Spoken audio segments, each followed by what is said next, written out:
Well, I say we just start with when everybody's faking, considering buying a house is when's the crash and what are interest rates going down? Which people kind of seem to think that that will coincide for whatever reason, but the fact is that probably simply isn't true. Right. Yeah, I think there's a lot of fear out there that, the housing prices are going to crash, right after you buy, and, interest rates will stay high and all that stuff. So maybe if we could discuss that a little bit. Well, I think, because you said there's fear, but actually for a lot of buyers, I think there's hope. They're like, oh my gosh, I hope the prices will go down and the rates are going to absolutely drop. And oh my gosh, but the truth is, the rates are on the horizon. The rates probably will drop because with every recession there has ever been, you can go back and you can look at the graphs. During a recession, mortgage rates drop. After the recession, they continue to drop every single time. With the drop in mortgage rates, we're going to see a whole influx of buyers who now think like, yay, mortgage rates are low again, I can go in and buy. Well, guess what? Inventory isn't all of a sudden magically going up. There is such a deficit of inventory. It's just going to drive prices through the roof again, right? People forget interest. Home mortgage interest was never less than 10% until 2000, 2001. I mean, mortgage rates used to be extremely, or credit cards are now. And then we got spoiled the past year or two with the artificial lowering of the mortgage rates down to 2, 3, 4%. And now everybody is going to miss that. But I think it's just the market correcting itself. And if it gets down to, 5 or even under 5, we'll be blessed. But I don't think the mortgage rates are terrible. We're going to have the same issue though, because when the rates drop, now we're going to have an influx of buyers, and we're still going to have an inventory problem. And now the buyers it's going to push the rates up, the prices up, and now we're going to be in the same situation. So what I tell my buyers is, you need to get in there now. It doesn't make any difference. Even though rates are up, prices are still appreciating in Southern California. Well, in all of California, actually across the board. So just makes sense. I think a lot of the inventory issue is the homeowners that would move up are in a low rate, like they have in low threes. And so we're not seeing a turnover of buyers or sellers. People are hunkering down, is the term I've heard, and just staying in that spot until rates come back down. So it makes, in their mind, makes it a more affordable for them to move up and change that rate. The other inventory problem we're having is lack of new homes being built, because we go back to at least 2013 since then, every year we have had a deficiency of 500,000 homes. 500,000 fewer homes are being built than new families being formed. So you extrapolate that out 10 years, we're 5 million homes in the hole. Those aren't going to magically appear out of anywhere. The inventory situation is horrible, because for the reasons that you said, plus lack of new homes being built. It's yeah, the whole balloon theory, there's a real estate balloon about to pop. No, I mean, that's... It all just comes down to supply and demand. And like you were saying, the only thing that can increase supply is new homes being built. And the only thing that increases demand is new families being formed and new home owners being formed. So, yeah, we're still way off. Do any of you think that there's going to be like a crash? I don't feel like that. No, not what the demand is right now. I mean, just locally, homes are off the market within a week. And it doesn't really matter the neighborhood at this point in time, as long as the home is ready to be moved in. Or let's just say with multiple offers again. Yeah, we're back to 10 to 15 offers on homes at this point. I know. Multiple offers right now. Yeah. With that being said, it is funny, even with the lack of inventory, people will not look at a distressed home. Yeah. Those, you'll see them sitting for 2 weeks, 3 weeks. It's like, wait, what? This great price, great area, it just needs a new kitchen or something like that. Come on, take advantage. Right. But people, they turnkey for anyone looking to sell. Well, that's where they're worried. That's where it's opportunity for us, though. It's where that there's no room to build any value. And then but that's a good opportunity for us to reach out to those buyers that have been sitting on the fence, or maybe aren't quite, ready yet. Just put a little sweat equity in it and get them into it. And I think that's where the benefit comes in with our expertise, so to speak. Yeah, it's finding those ones, those little stragglers on the MLS. They're there, and the houses are typically fine. It does need a little bit of work, but paint carpet goes a long way. Yeah. It does. Sweat equity. Sweat equity. Because the rest of the equity will take care of its own Yeah. with the appreciation that we get here. We are very lucky, living in Southern California. Yeah. Oh yeah. I've heard it said that San Diego or California in general is recession proof. I don't know if that's true, but you know, can't shovel sunshine and everybody wants to live here. It's going to be What makes it so nice? Right. So you can't shovel sunshine. And can't shovel sunshine. I don't think I've ever heard that. I've seen snow on the TV. Yeah, we want to keep it. Yeah.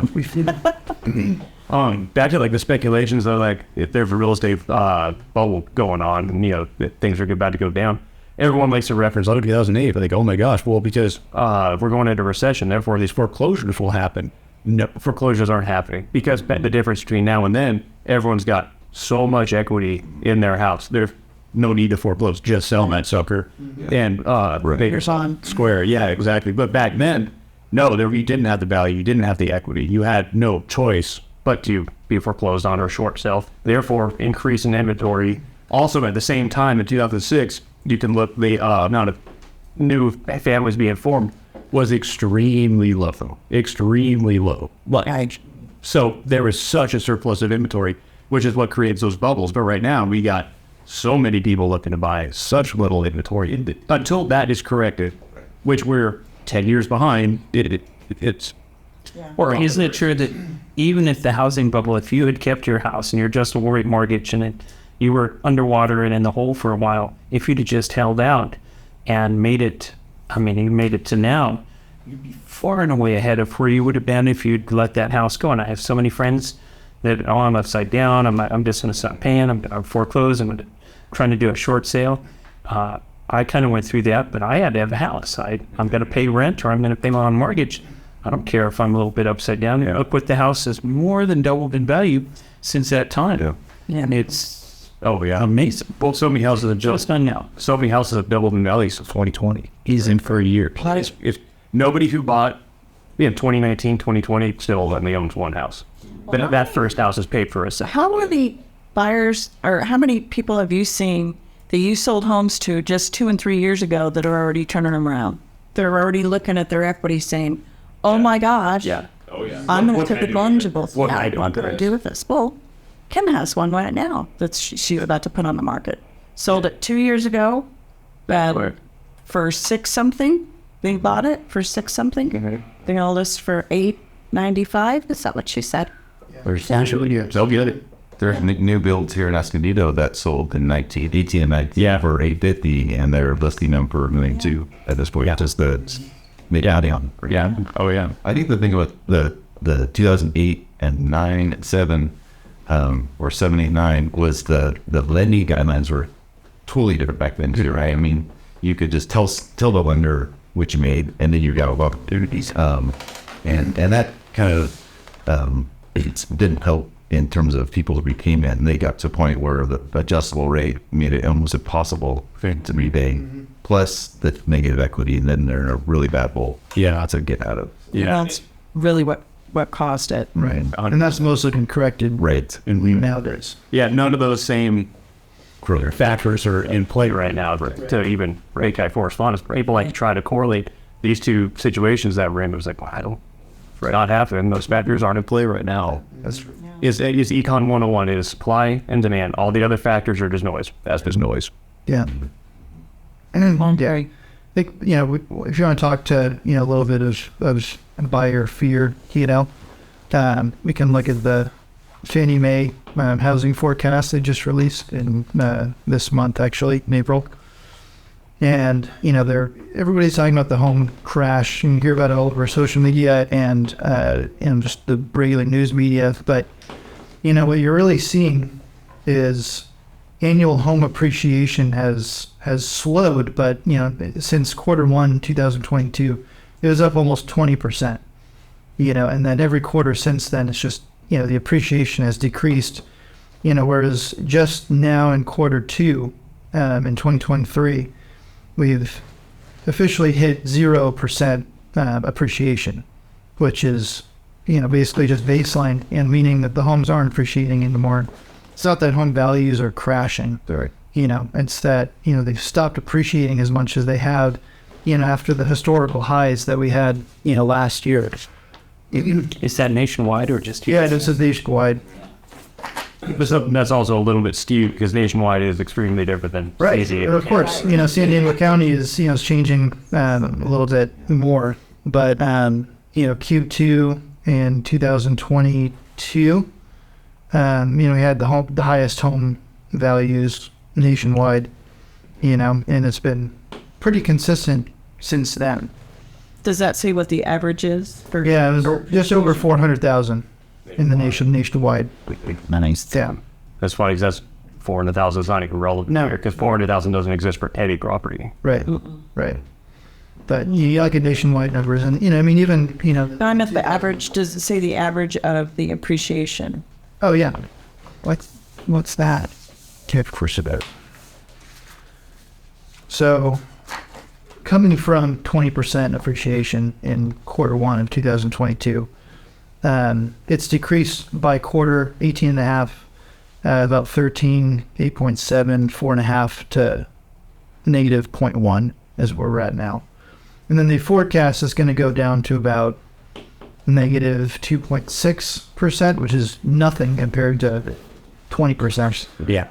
Before. Right. And so, it's not like, values are crashing. You're just going to be, maybe have 18% equity instead of, 20% that you have. But then they forecast that it's going to get better in quarter four of 2024. And I don't think those are realistic for anything in Southern California. That's Right. the trend is the other way. Right. Yeah. Well, that's the thing. You take the nationwide figures like that, you compare it to what we have here in Southern California. And then another benefit. Yeah, right. We all have. Absolutely. And that our buyers and sellers have. Yeah. Yeah. And even in 2007, during the housing crash, the coastal, Southern California, it was barely effective. Right. Yeah. Barely. Yeah. Didn't follow the same trend as the nation. So never does. Yeah. But even this kind of shows us that everyone is expecting this correction. Oh, there will be a correction from those high appreciation. Right. No, that's a normalization. Is all that is. Right. And that is temporary. Temporary normalization. As soon as, Right. like we were talking, as soon as they announce recession, as soon as those mortgage rates drop, go boom. Yeah. It's going to happen. Yeah. What? Oh, you go ahead because we're probably going to touch on what I know. I was just wondering what you guys think about interest rates and when they're going to come back down. I mean, we probably have some insight on that. Yeah, I think we're first starting to see them trickle down. I don't think we'll ever see them come falling down off the side of a cliff. I think that's the days of 3%. I mean, something historical has to happen in the country again to get back down to that. I think we'll just see them kind of bounce around depending on what's going on in the market. I was going to speak more to I don't know what was I going to say. I forgot now. Sure, you're off track. Yeah, that's good. Did you want to get that sliding? Yeah, I think I was thinking about this, the appreciation going down. It kind of makes sense to me because of the way the rates went, right? So we have historically low rates for that first 3 or 4 months, and then everything's shot up rate-wise, and then the whole market cooled, right? So that makes sense and why that happened to me in terms of the appreciation. But it should, I know what I was going to say. Crash to me indicates 30% decrease in values, right? A 10% is just like you said, correction. It's not, we're not crashing. We're getting back to a historical norm where the only thing that's not normal at this point is days on market, which is starting to trend toward the seller. Yeah. Where a normal market's 90 to 120 days. Yeah, exactly, man. Right now, the last weekend, there's something wrong. Right. It's that. Right. Crazy. Yeah. Yeah. And according to Fannie Mae, before the discount, mortgage rates are expected to continue downward pressure. So, we're coming off of Q4 of 2022 at about 6.7. Now we're sitting around 6.1, and then they're expecting that to go down to about 5.2 at the end of 2024. So, not a huge dip, but, they're just going to continue, the downward trend. I've been reading some economists are even saying we'll see 5% or sub 5% by the end of this year. Right. It's just, it really talks. Yeah, depends on who you're listening to. Yeah. But the point I think is, is that as rates come down, there will be a lot more buyers that, we're sitting on the sidelines, that are going to start entering the market. And then, home sellers are going to see more buyers in the market, and hopefully, inventory will come up a little bit. Right. But, That would be nice. If the low rates do kick free some inventory, that would be huge for everybody. But because a lot of people are just stuck in their 2.75 for the next 30 years. Right. The heck's getting mad up, Yeah.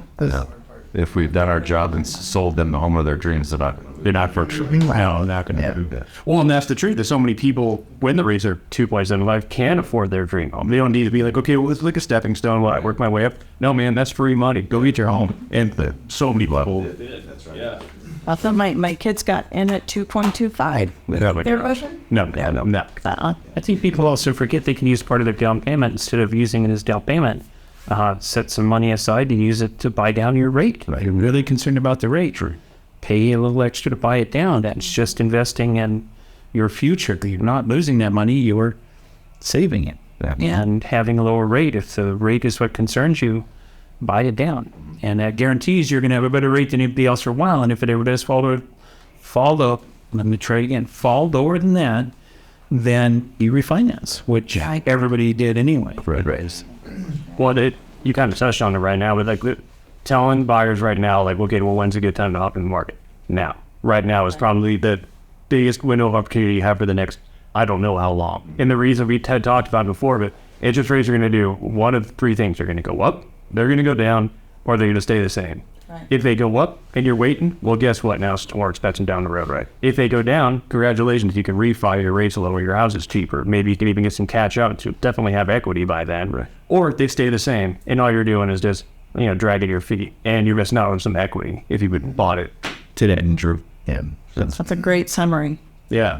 So now is that window of opportunity. So many people are actually saying, I'm going to wait for the dip. It's going to dip. This is the dip. We're dipping right now. It may not look like it, but boy, is this it. Yeah, dip, whatever you want to call it. Now's the time. Now is the time. I know. I keep repeating that and repeating it. Mm-hmm. Well, and a lot of these same people, unfortunately, have been waiting since 2020, 2021. Right? They're dragging their feet, but those people who committed during those times, they're laughing all the way to the bank. Like, I can't believe, yes, it was scary, things were crazy, but oh my gosh, I'm so glad it did. And now, fast forward 2025, 2026, it'll be the people who buy now who think down the road that they go, oh my gosh, I'm so glad I committed to buying. Right? Yep. Yeah. They do forecast that home sales will increase slightly in 2024. The number of homes sold from about 4.2 million to about 4.4 million. And so, and I think that's just due to the mortgage rates declining and then tipping feet of interest. What that difference probably is people who can voluntarily move. They'll make an afford to finally voluntarily move, because right now all you have is forced turnover. People who have to move for a job, their family's growing, or they need to downsize. This thing that force their hand is really all we're getting, and that's breaking loose at the moment. So also quite a few people that are retiring out of California that are taking the wealth they built up in their house. I have several people in my neighborhood and a couple of dear friends that just did that. Sold their property here, went back to Kentucky, bought a house in a lake. They're retired. They don't need to work. There's not a lot of economy around. They don't care. They're happy with their house in Lake that they paid cash for, bought a new Jeep, put money in the bank. Sure. And their house is paid off here, but they sold it for many, many times more than they paid for it 32 years ago. And there are quite a few people doing that, which is good because it helps new buyers get into a house. And anybody that buys now, you can do the same perhaps later. So, no way, not true. Yeah, the market has been doing nothing but appreciating the last 5 years.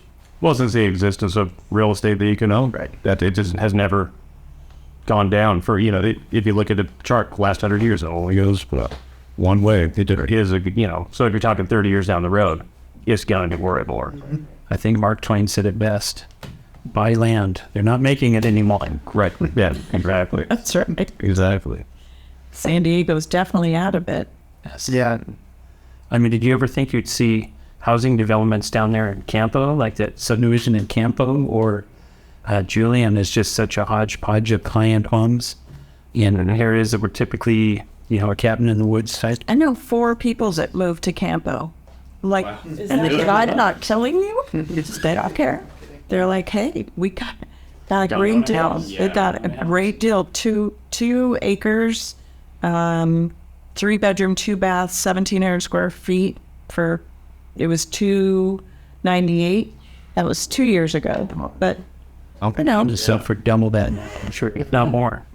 They can. You already built out there. Ground. but their kids are loving it. They're loving that rural lifestyle, you know. Well, and there is such a demand for that lifestyle right now. Those types of houses are, in demand.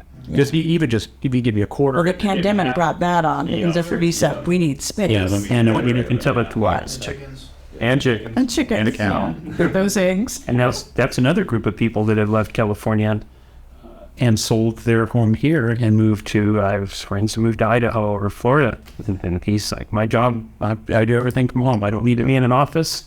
The office is here in San Diego, but I telecommand, and they left. And they were very happy, well, except the folks that moved to Idaho. They said they didn't realize it was so cold. I mean, they know. There's actually a little bit of a wave back. It's a small wave back, but a lot of people who move to these places are like, wait a minute, what's winter? Or something like, then they come on back real quick. Yeah. They hit the Texas. Yeah, exactly. Yeah, bugs that weigh 3 pounds.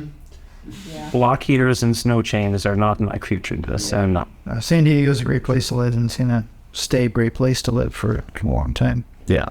I agree. We've had abnormally large seasonal rains this year, and it's still better than half the country. Oh, absolutely. It's great now. Everything's green. Yeah. Yeah, it's beautiful. Yeah, Yeah, I mean, I just hope it doesn't bring bugs during the summer. right. Yeah. Yeah, how's the best time to live in San Diego? Yeah, it is. I couldn't envision anywhere else. And I've lived other places. I've lived in the desert. I've lived in the Mojave Desert. Didn't enjoy that. San Diego. And everything's here. The beach, 20, 30 minutes that way. The mountains, 20, 30 minutes that way. So you do want to go to the desert, it's an hour that way. You want to go to Glamis to recreate in the sand, an hour and a half that way. All of Baja is just south of here. I mean, there's nowhere you can go, not go and have fun. Don't forget Disneyland. 2 hours that way. You want to do it for I don't know. Yeah, I was. I still traffic.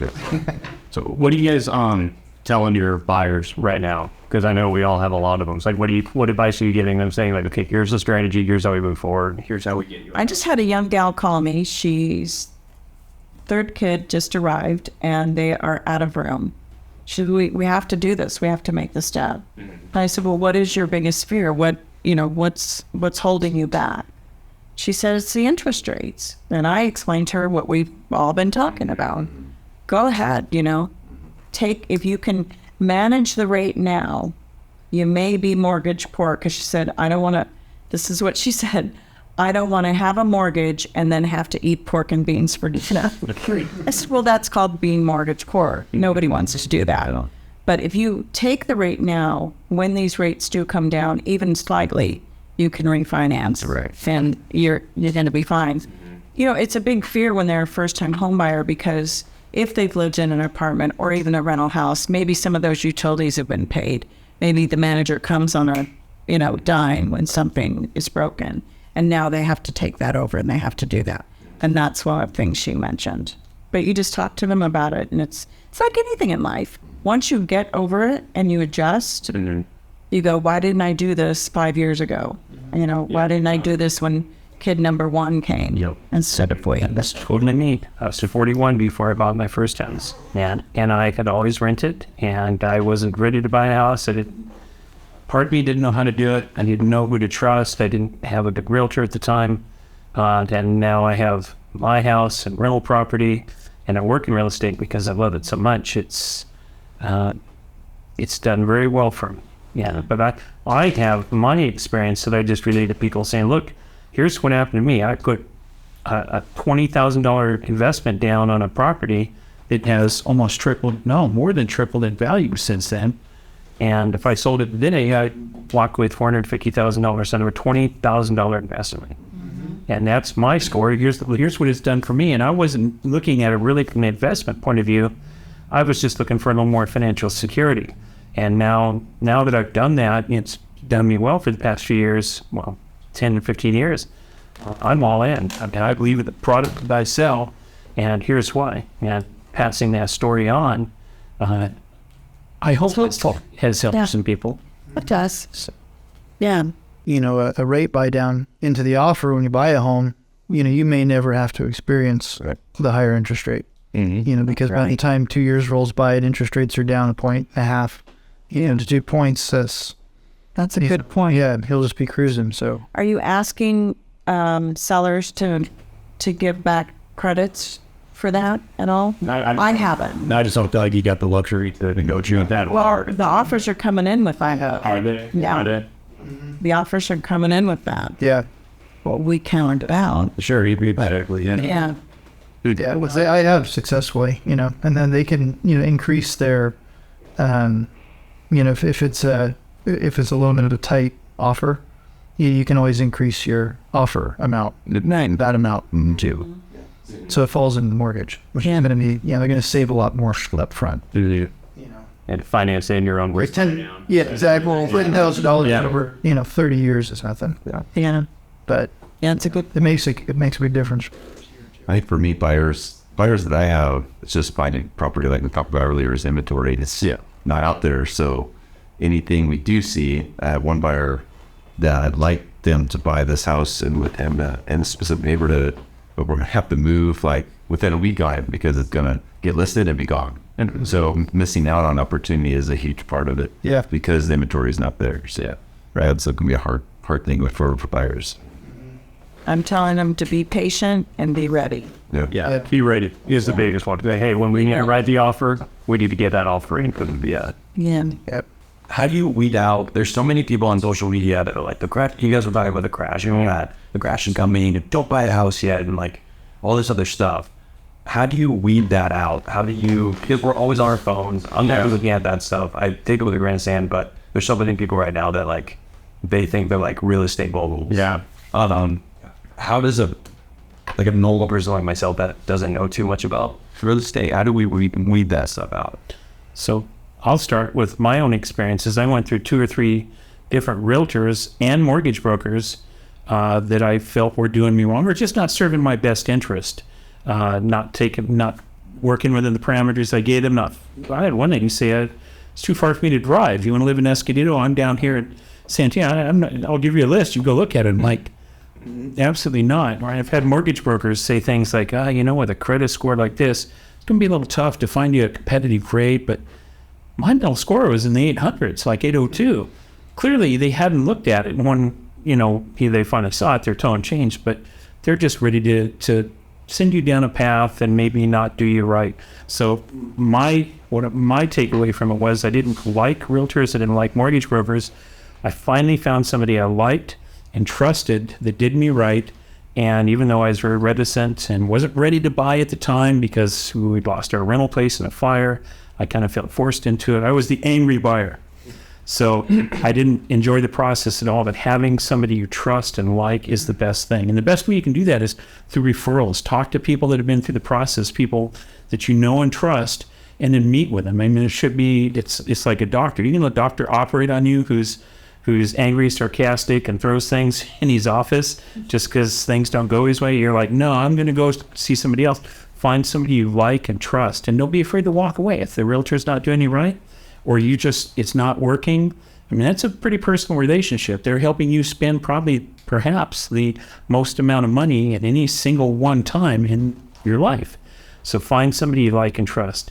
Online services, I mean, digital media has gotten so prolific. You can pick up your phone and you do a search for, I want to buy a home on Google, and within minutes, Facebook's going to be sending you stuff. Every time you go to Facebook, they're going to be showing you homes and all these online brokerages and discount services. Nothing beats a good, qualified, competent realtor. I mean, if your house is on fire, you're going to call the garbage man, or you're going to call the plumber. If your car needs work, are you going to take it to the electrician? No, you're going to call the people that are most qualified to handle that.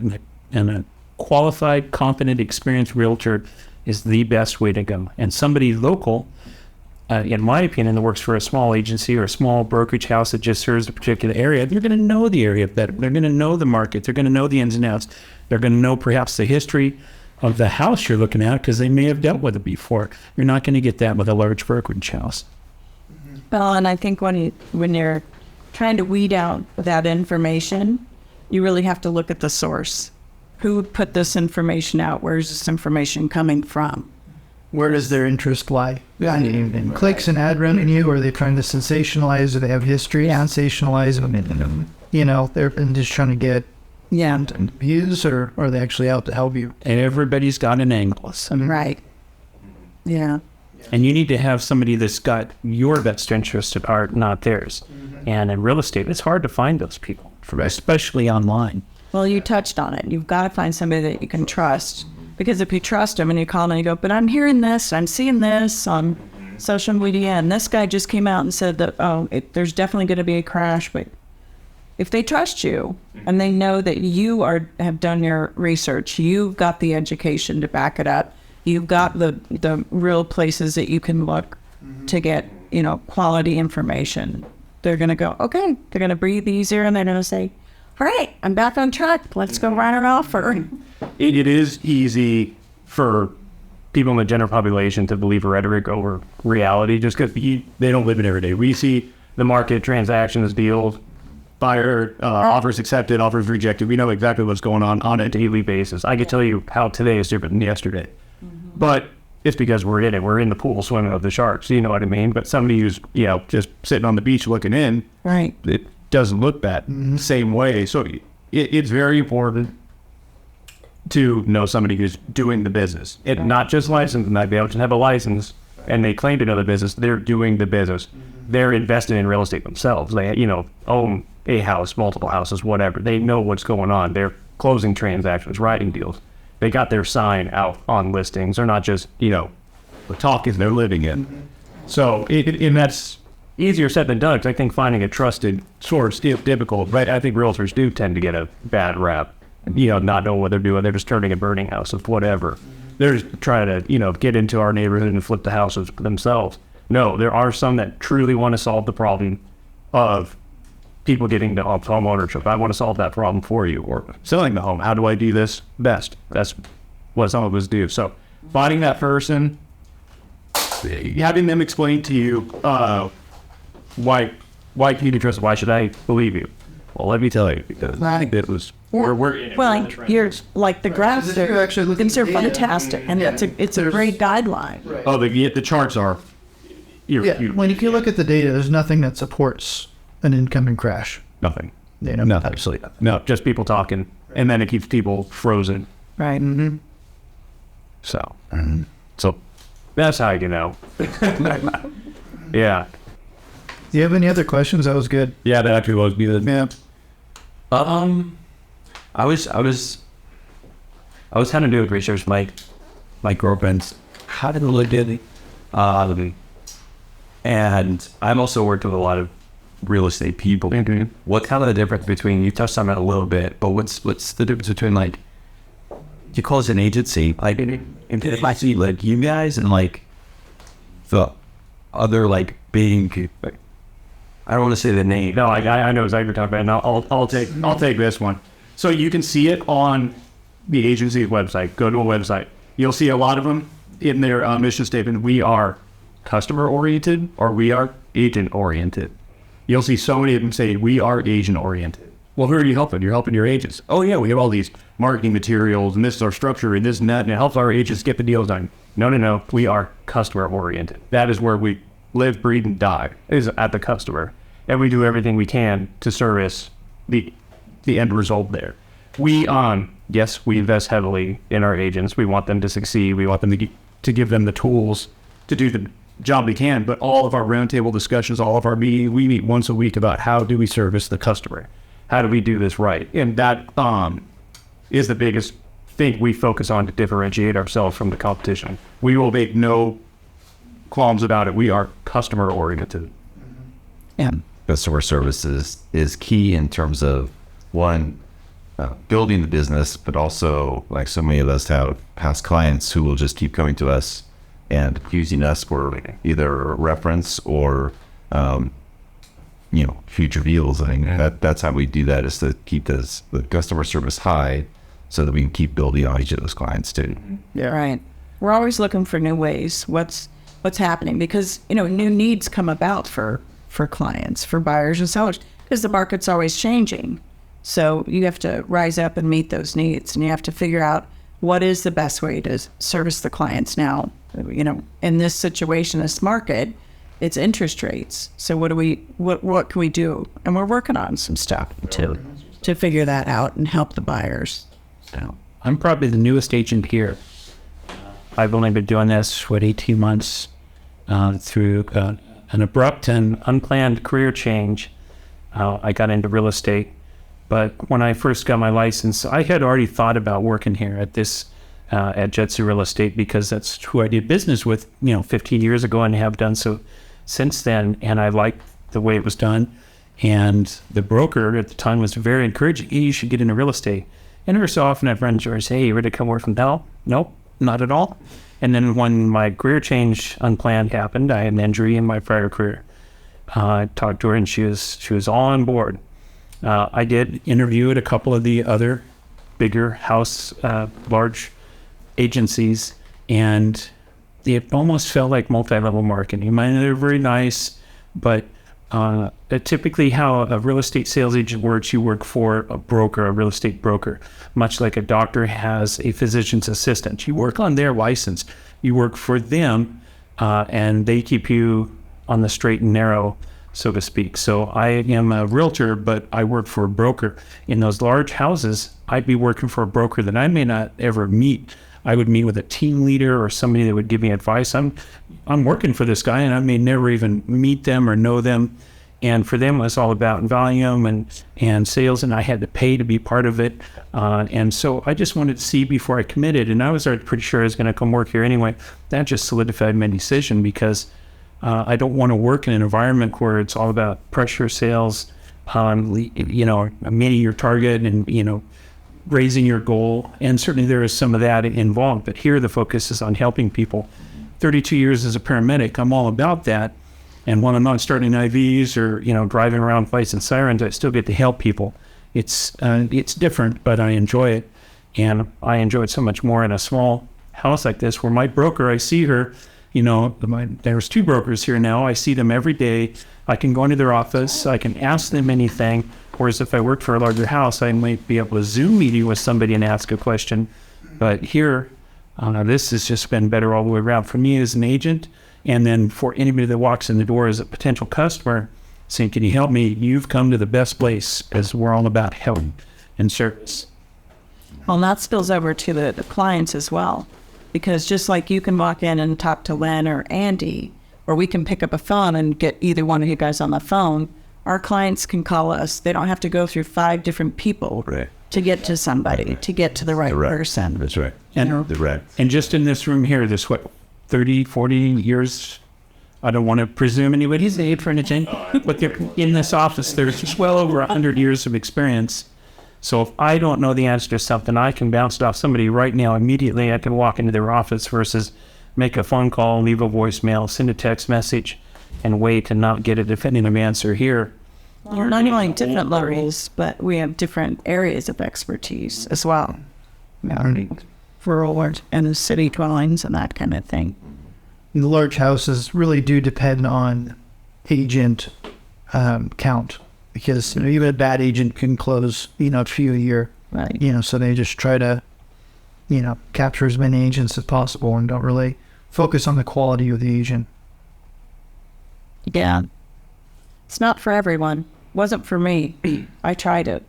I tried hard for 5 years in a large agency, and this was by far my answer. This is my best fit. So I think it does make a big difference. That's an ad right there. Yeah. That's for sure. Yeah. And Awesome. That's it. Oh, man. Well, I've seen plenty of bad examples just in my short time. One just happened a couple weeks ago. Lady wants to see a property. I found the property. You don't need to really get the agent's permission to show the property unless it's behind a locked gate or anything. But as courtesy, I called them. The voicemail's full. I send them an email that bounces. I send them a text to a phone number that doesn't get answered. All right, well, I'll just meet you there tomorrow at such and such a time. So the next day, getting ready to go out there, get a call from the agent and that's listing the property. He says, oh, yeah, we accepted an offer on it last week. last week, and it wasn't. We still on. Why is it still Yeah, active on the literally, you see how we stepped in, and it had only been a few days, but I mean, do your job. Now you make me look foolish, you look foolish, you're obviously not taking care of your business. You know, maybe there's some reason for it, but just sloppy, you can't, that's not how to work.